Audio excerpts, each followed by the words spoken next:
Nakalaya na naman ulit si former Senator Bong Revilla nang payagan siya ng Sandigan Bayan na mag-bail for 1 million pesos.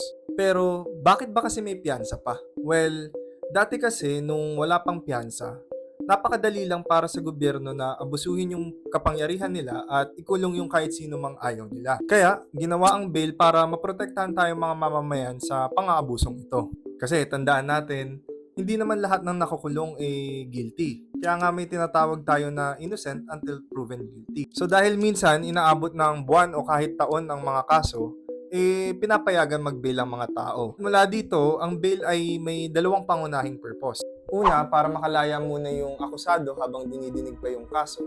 At pangalawa, para magsilbing collateral o deposit ng mga akusado para may panghahawakan yung gobyerno na babalik sila sa korte. Pero dito na rin pumapasok yung problema. Kasi para sa ating mga ordinaryong Pilipino, minsan napakamahal yung bail.